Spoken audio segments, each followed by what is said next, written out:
Bagong pasyalan, walang entrance fee. Pwede kang maglakbay, magtakbo, magbike, at mag-relax. Dito yan sa Pulo Riverwalk. Napakaganda, napakaligtas. Hindi lang to basta riverwalk, din ay protection ng tubig para sa mga residente na malapit dito. Ito ay bukas araw-araw, 5 a.m. hanggang 10 p.m. Ang bukas dito ay 2.5 km, mobility space at napakahaba. Pet friendly ito, pwede rin kayo magdala ng bike. So tara, ikutin na natin, napakaganda nitong view. Dito yan sa Valenzuela. Nandito na tayo sa Valenzuela, dito sa Pulo. So, ngayon kabayan, meron tayong papasalan dito. Ito yung kakabukas ng na Riverwalk. At talaga namang nag-trending to kabayan nung nagbukas. Ang ganda ng view.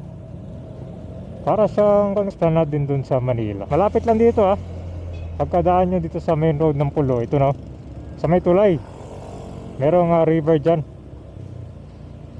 So sa mga nagharap dyan ng pasyalan, lalo sa mga taga Valenzuela, Bulacan, may Kawayan, malapit lang dito. Walking distance lang pagdating nyo dun sa may pinaka-sentro. Ito na yung bagong Riverwalk. So bukas to guys, araw-araw daw. Ito na yung gate nyo. Yan, tara. Natin ang pasyalan. Ayun, kakabukas na nga, may pinit pa. Yan o.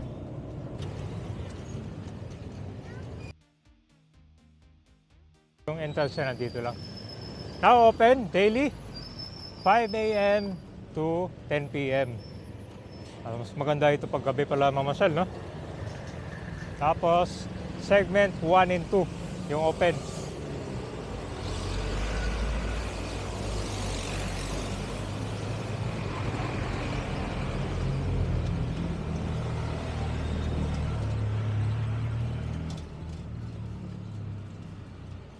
Ayan, no? So pagpasok nyo dito guys, merong ramp. May hagdan agad.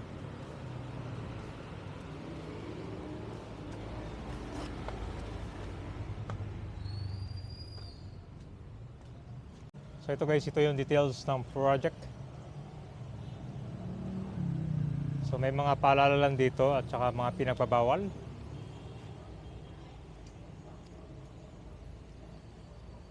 Yan, so bawal dito yung bike tsaka e-bike. Ito na yung boardwalk. Ang ganda nito guys. Tsaka isa sa napapansin ko dito, ang lakas ng hangin. More open space. Ang ganda ng project dito sa Valenzuela. Parang naglalakad sa gilid ng dagat. Yun. So may sakayan din pala ng konto. Boat to. Pwede rin siguro ito ferry. Ito meron palang yung mga maliit na rubber boat pala dito. Hindi ko, bangka, sakayan. Sa Bawang Pulo po. Ito pulo. Ito, pulo to. Sa kabila sir, gagawin din yan, hindi. Dito po, meron po. Dito pwede rin sa kabila na. Opo, makikita nyo under construction pa rin po dun Kaya napakahaba pa po almost 60% na rin po sa pinakagitna ng palaisdaan yan. Sa gitna ng ilog. Okay.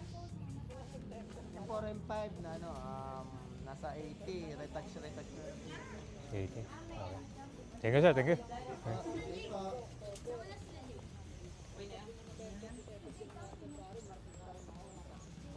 So dito guys, sa buong pasok nyo pala, meron ng dito pala. Mga staff.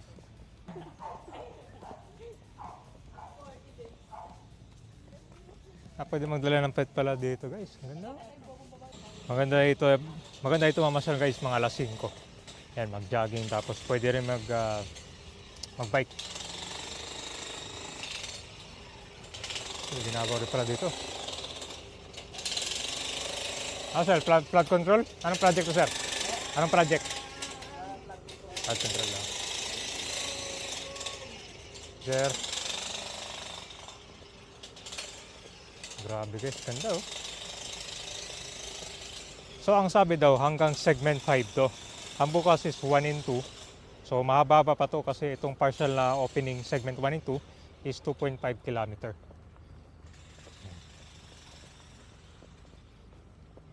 So dito yata yung sidewalk, dyan yung bike lane, no?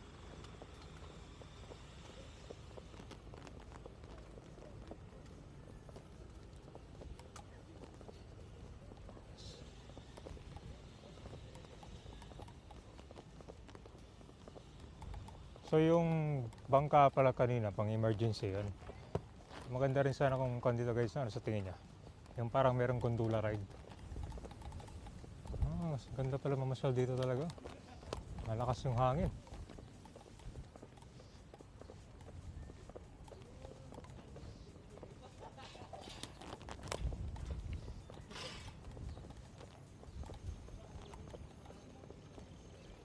Sinabayan pa ng kano, tag-init. So ayun guys, pwede kayo magdala ng pet dito. Basta kan lang, magdala kayo siguro ng diaper ba yun, or so kan lang, clean your pet. So kung di pala, parang magiging panangga din pala tong Riverwalk.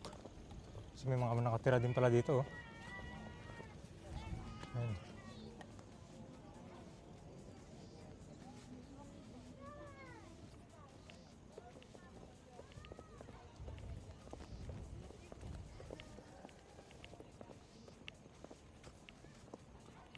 Ito guys, yun yung bike lane niya. Tapos jogging area. Tingnan natin kung meron buhay. Ayun, meron palang ceiling dito. So nagtatanong guys, baka nainitan kayo. Para siyang the Great Wall.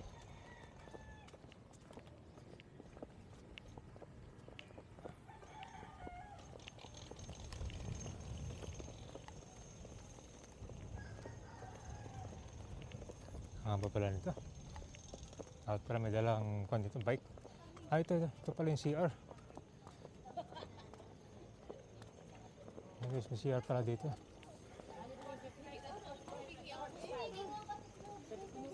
Baka andito yata. Sa likod naman ito, mga water lily. May mga laman. Maganda guys, ng bawat kanto, ng bawat madadaanan mo, may mga puno. Ganda.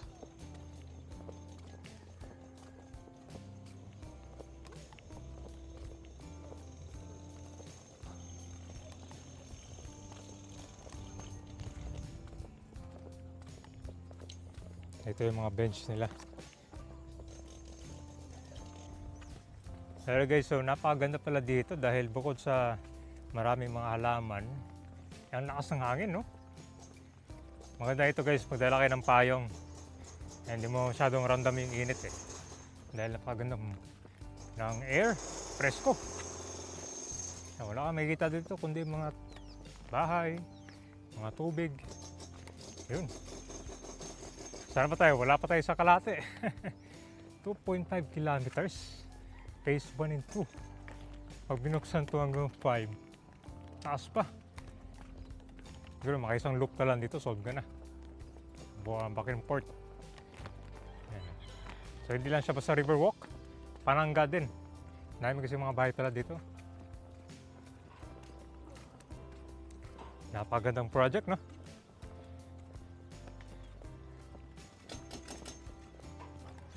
Sa kabila guys yan. Siguro mga bahay na dyan. Literal pala, nasa gilid talaga yung mga bahay dito, no?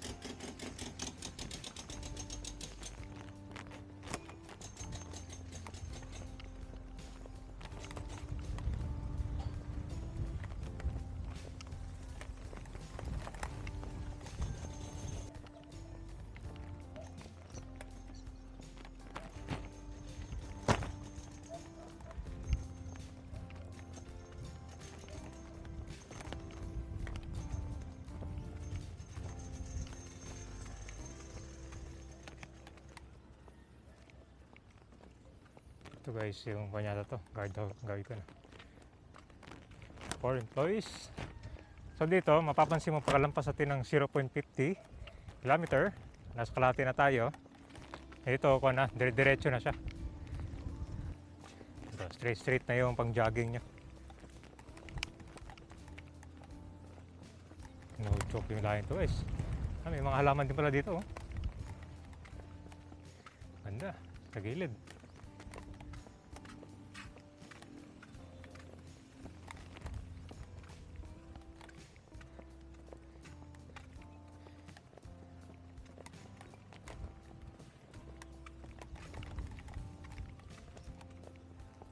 Grabe guys, ang haba.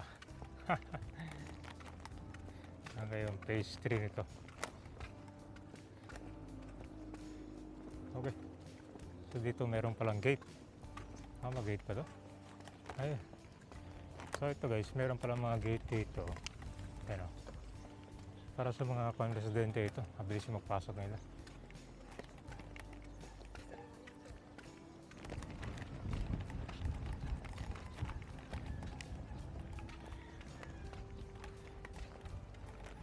Alright guys, so nandito na tayo sa 0.60 kilometer area. So ito na yung bamboo forest. So guys, wala pa tayo sa ikaw 1 kilometer. Pero random mo na yung kontra dito. Mahaba siya. Yan, so dito may mga bamboo forest na tayo sa area. Yan, napakaganda ng project. Nagsisilbing ko di siya kabayan. Para siyang flood control or mega dike din dito. Ito pala ay fish pond. Tapos dito sa area, mga kabayan. So isipin mo dati nung wala pa tong river walk na to, diretso sa mga bahay yung mga tubig pag umapaw. No? Mga laking tulog ditong bamboo guys para konti. More fresh air at saka din. Ito hindi na masyadong mainit dito eh. Katulad ng kanina sa first part natin, talagang random yung init. So guys, lang ito. Ito yung magandang project talaga, no? Kasi hindi lang basta pang protection, may pang pasyalan pa, di ba? Ito dapat yung mga projects natin.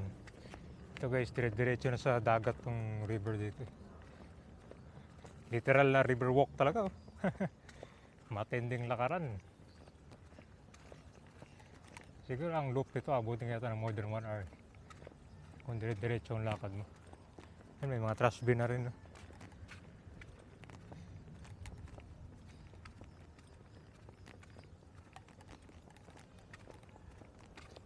Dito pala sa pang-apat ng phase, meron ng ito, gumagamit din sila ng bangka dito eh. Yung mga emergency purpose din.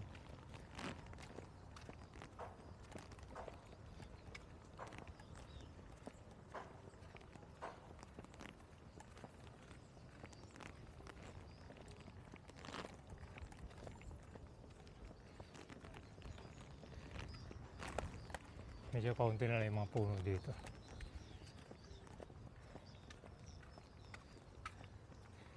So ito yung boardwalk. So ito guys, pagsasakay ng bangka.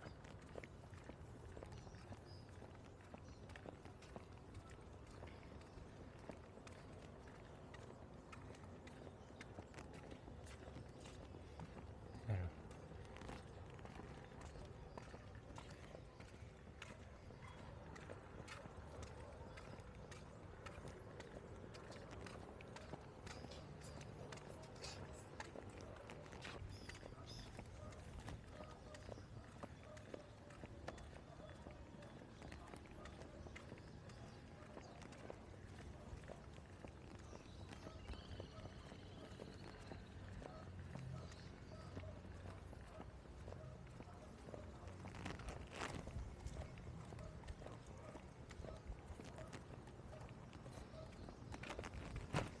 Wala masyadong mga bahay dito.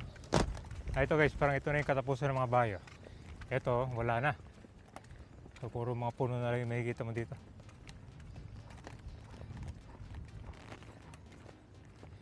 So more than 20 minutes na tayo naglalakad. Hindi pa natin naabutan yung 1 kilometer. Sulit pala dito.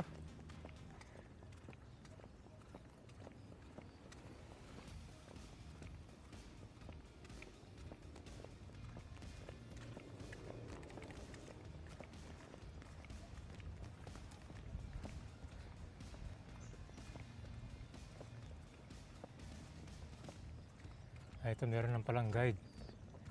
So bike lane dito. Kaliwa. Tapos PWD lane. Nandito na tayo sa 1 kilometer. Yun. Finally, naabot na natin ang 1 kilometer. May clean pala itong pula dito. Pa natin na nagpunta ng bamboo tree, oh. Ito ano to? Park Ranger Station. Bukas siya araw-araw, 5 a.m. hanggang 10 p.m. So the best ito para sa mga naghanap dyan ng jogging or ngayong Valentine's, swak na swak to dito. Pag ikutin mo to, pag lalakbay mo tong buong phase na bukas, habutin ka ng more than 1 hour. Napakahaba at napakaganda. So hindi lang siya basta riverwalk, ito din ay parangga na para sa mga residente na nandito. So magandang proyekto ng Valenzuela. Dito may mga railings, may mga LED lights at CCTV, so safe kayo dito. May mga personnel din na nagbabantay dito para sa mga tolongges kung meron man dito, no? Perfect for maglakad, tumakbo, magbike at mag-exercise. So sa mga may dalang bike dyan, pwedeng pwede dito kasi napakahaba nitong pace na kakabukas lang.